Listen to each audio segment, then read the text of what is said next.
So Vigilante's Arrow Season 7 Episode 20 was definitely one of the coolest episodes they've done in a while. It 100% solidified a few things and revealed new things about certain characters such as Roy. There was some big reveals to do with Emiko, and it was really paving its way for an amazing end of the season. So let's break down and review Arrow Season 7 Episode 20, Confessions.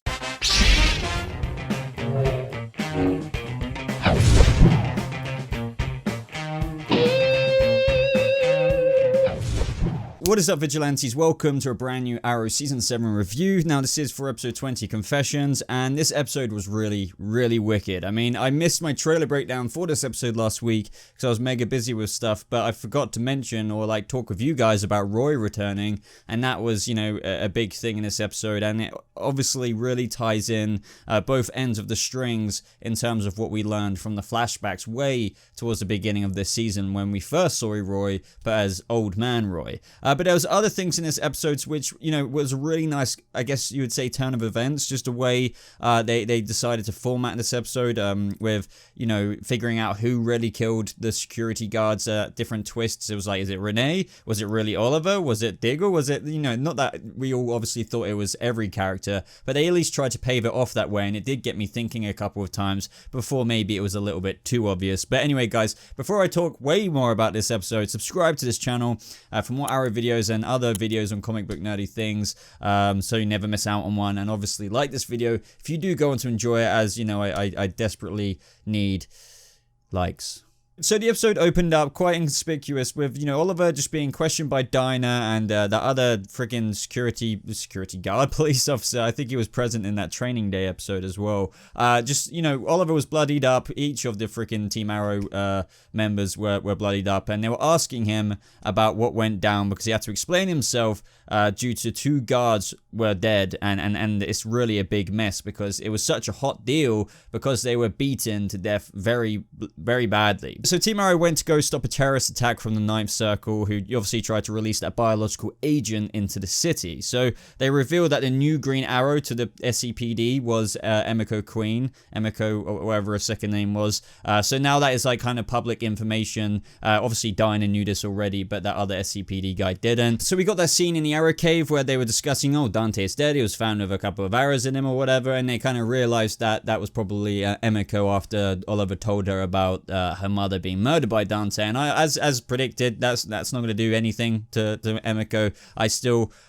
In my prediction, I just thought she would spiral out of control and she would go too deep into the dark side of the Force, if you know what I mean. But, moving onwards, Oliver and Diggle will go to Aerodyne Initiatives or whatever they're called to, obviously protect that biological agent or whatever it was from going into the city, but they were fishy as F because they didn't want their help.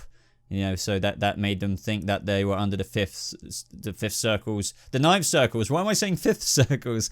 Payroll. Throughout the episode, guys, as I said, we had different perspectives from different members of Team Arrow. So then we had Felicity. She was doing a lot of pregnancy eating, and not that I think Dinah knew this. I mean, she doesn't know now. Only a couple of people know in Team Arrow, but in the future, as I've mentioned in my past few reviews, she didn't really know that the baby actually, I don't know, was successfully delivered or something. Because I remember her saying, I knew Oliver and Felicity, blah blah blah, but the baby, it just made it seem like whatever Oliver and Felicity sold off to Team Arrow, that something bad went, happened to Mia, but it obviously didn't. But moving onwards, this scene with Felicity, she gave the introduction to Roy Harper, and that's when I was like, yes, man, I haven't seen Roy in ages. We all haven't since he went off with Thea to the Lazarus Pits. There's a big story twist with that. This is what I mean. This episode had a few twists like that, which I really appreciated, but we'll get onto that whole Lazarus Pit stuff when it comes to it. So Roy, I love that line he said, so this is what legit looks like. Never thought I'd see the day. That was awesome because, they've got the Arrow Cave, they're vigilantes kind of in a way, but they're not. They're legit, and I loved how Arsenal went up to him. Renee went up to Roy saying the Arsenal because he's a big deal. This is freaking Roy Harper that the whole fan base have wanted back regularly for the longest time. Now we got that little explanation from Roy with regards to the Lazarus Pits, kind of picking up where they kind of left off with his exit from the show a little while back now. He said that they destroyed 2 Lazarus Pits. They were tracking the rest of them when he received Oliver's call. And then this is where Roy goes in to do some parkour because Felicity just said, he was great at parkour. And we got that great shot to that red button that you had to hit with the arrow. But either way, all of Roy's scenes in this episode were just freaking mind-blowing. Like, we had that scene where Roy could see Emiko in the R&D vault. Emiko, like, dodged Roy's arrow. This episode was just full of cinematic vigilante green arrow shots that every fan is asking for in this show, and they served, right up to the T on the platter. It was amazing. Now, as I briefly pointed out earlier, like throughout the episode, it makes you kind of seem like, oh, this person could have killed the two innocent kind of security guards, or this person could have done it, and this is where Roy was being questioned. So, we got another action sequence with a lot of Ninth Circle members between Arsenal. Then it showed Roy being knocked out. Then we had Diggle's time in the chair. He backs up what Roy said and how by the time he arrived to him, he was knocked unconscious. But that's when Diggle said that him and Renee split up. Renee went after Emiko, and Diggle found Renee over the bodies. And at this point, I was like, wow, could Renee really have done it? But then I thought, okay, no, he's just covering for Emiko because he caught up with Emiko, and she probably killed the guards. And he's holding the pipe. So I thought that was it. And I've got a feeling, I could be wrong here, let me know down in the comments below. I feel like most of the fan base probably clocked that part of it, that it wasn't Roy Harper, but that maybe Wild Dog was protecting Emiko because, what I'm about to talk about is about their personal connection, which I'm glad they touched on, because we also had that kind of flashback to the Arrow Cave again, where Oliver was saying, or just making sure that Renee was going out on the mission with a clear head, given how close him and Emiko got. So yet again, guys, like a few episodes back when they were on that airfield, we got Wild Dog with his puppy eyes when he tried to appeal to Emiko. That didn't kind of go down so well, and I swear she went for that kill shot then. So, she really is adopting this new F everything, I'm going dark. But then it was Oliver's turn. It seemed that Oliver was the first to show up to the guards. And then we seemingly saw the full sequence, even though this still wasn't the true sequence. It was from Oliver's perspective. This added everyone's bits in. This is what I found really cool. Adding everyone's clips in from what we saw before and seeing how it all lined up. Amazing stunt work with Oliver fighting the Fifth Circle members. I mean, that electric staff, when the Fifth Circle... God, I'm doing it again. The Fifth Circle. Why do I keep doing that? I'm sorry.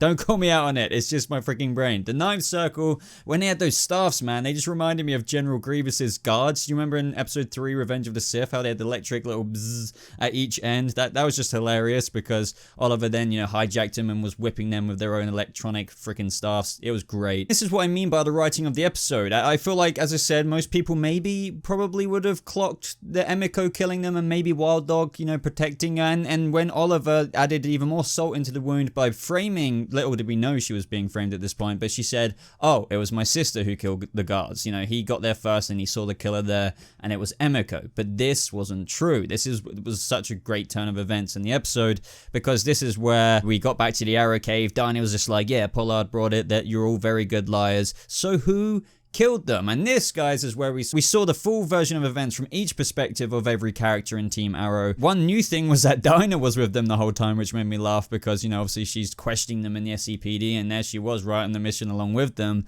But anyway, somehow I knew it would be Roy by a certain point when this all started. As soon as he woke up after being unconscious, because he just got knocked on the floor, but then he woke up, I knew it would be him to kill them, but I didn't clock the bloodlust. I really didn't. I didn't think he would have died before, then be brought back, and this would be bloodlust. But that was, if you would have told me that before this episode, I would have been like, they're bringing that back, like, who cares? But no, I actually, when you watch it, it really is fitting. I don't know why I would have disregarded the Lazarus Pit story. It just would have sounded not as good, but now they've implemented it, and especially given what Thea and Roy were doing. And Jesus, guys, Roy was really bashing those guards in, like really bashing them. They were heavily emphasizing on that, and Team Arrow legitimately covered up a murder. They really did. And also, guys, if you couldn't obviously put 2 and 2 together with this also explains the future Roy's shadiness, because I'm guessing he still hasn't got over the blood bloodlust, or after he bashed those cops in, he's very guilty, just like he was after the Mirakuru guild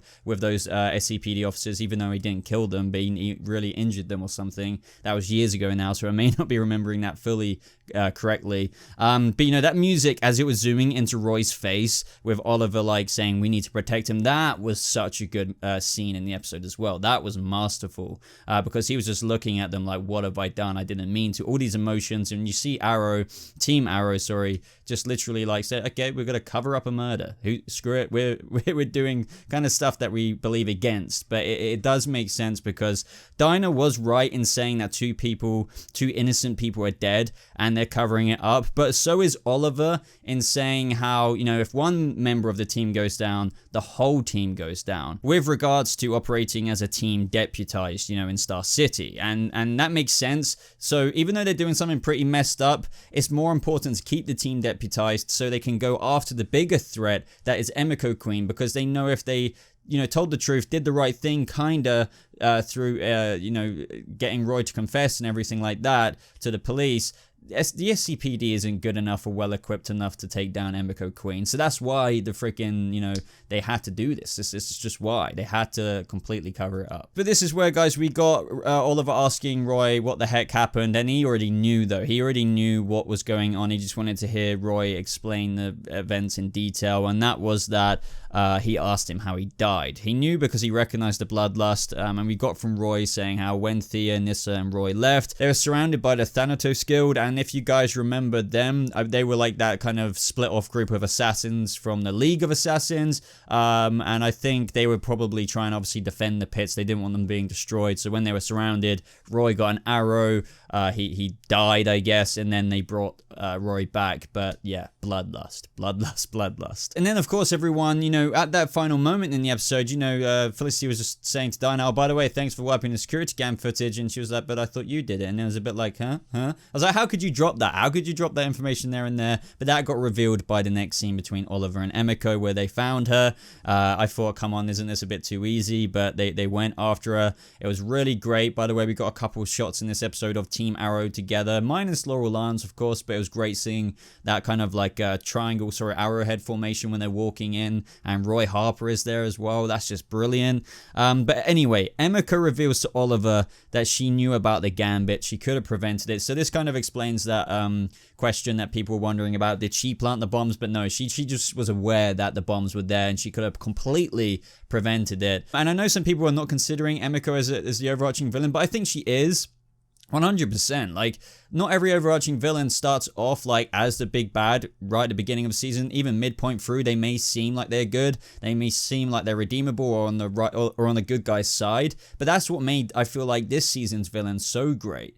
You know, Emiko Queen, because she came across good. She came across shady at the beginning, but then it's just like, oh, you know, I'm your stepsister, and no wonder I'm naturally a bit distant from you, but maybe we can come over together and become cool. That's what they did, but then it turns out she was working with Dante, then it turns out she's the leader, and now it turns out she killed the leader, and she's going all kinds of corrupt because she's killed the only fatherly figure she had in her life. She's the leader of the Ninth Circle. She's done some things that I bet she feels guilty about, but instead of choosing to kind of repent that or whatever, she's choosing to embrace it and splinter off into 1,000 different meltdowns. That is going to be the end of this season, to the point where she's trying to freaking release biological agents into the city and, in her words herself, destroy Oliver's legacy. So everyone, let me know what you thought of this episode down in the comments below. Fantastic episode, one of the highlights of this season for me. I did not see it coming, to be honest. You know, I knew Roy was coming, but I didn't think this episode would be that great. As always, guys, I would love it if you join my Discord server if you want to talk to me about Arrow and other CW shows and whatever. You know, in the text channels of my Discord server, links to other links there in the description down below to my Twitter and other social medias. So thank you so much for watching, guys. Hope you have a lovely rest of your day, and I'll see you vigilantes in the next video. Goodbye.